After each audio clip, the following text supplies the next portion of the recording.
Wah, parah banget nih guys. Untuk mencegah terjadinya demo besok tanggal 27 Agustus, jadi si Botok ini rekeningnya dibekukan. Ya kayak kata-kata Kak Salsa gitu kan, hak warga tidak boleh dibekukan karena bersuara. Terus dari Bank Mandiri itu klarifikasi, katanya yang menyuruh memblokir atas rekening saudara Botok yaitu adalah pihak aparat penegak hukum.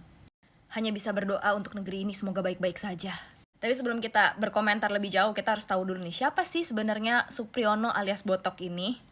Jadi Botok ini tahun lalu dia memimpin demo di Pati. Kemudian, bulan Maret 2026 kemarin, dia divonis bersalah karena menghasut terjadinya pemblokadaan jalan umum.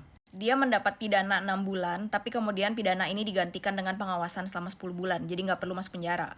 Lalu masalah pemblokiran rekening mandirinya Botok yang dipakai untuk menampung donasi untuk AMPD, itu adalah bentuk penangguhan transaksi sementara karena polisi itu lagi melakukan penyelidikan penghimpunan dan juga aliran dananya apakah ada unsur untuk tindak pidana atau tidak.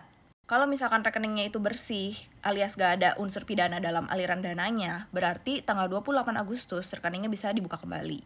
Nah sekarang kalau kita kaitkan tentang pemblokiran rekeningnya Botok ini sama tuntutan besok untuk tanggal 27 Agustus yaitu tentang pengesahan RUU perampasan aset, banyak yang berpikir kalau misalkan UU perampasan aset itu adalah tentang perampasan aset dari koruptor doang. Padahal sebenarnya aset yang dirampas ini adalah aset-aset yang berhubungan dengan tindak-tindak yang pidana.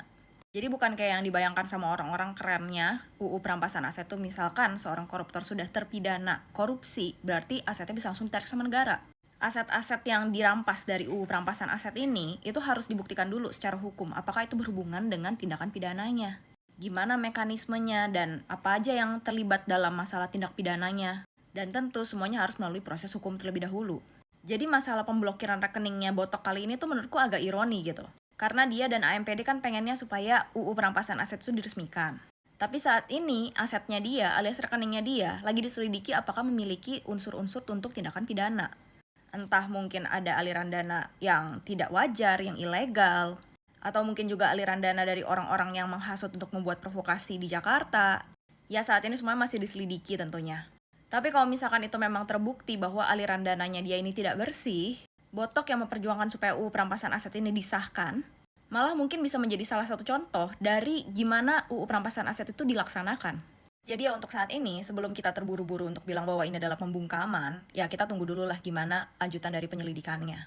Semoga sih memang aliran dananya bersih ya, Botok ya. Karena kan kalau nggak bersih, kata Kasal tahun lalu, Ngapain? Orang cari duit aja masih rela jadi pengkhianat bangsa. ya semoga kalau misalkan demo tanggal 27 Agustus besok benar-benar dilaksanakan bisa berjalan dengan baik. Dan memang tujuannya adalah untuk perbaikan bagi Indonesia, bukan untuk yang lain.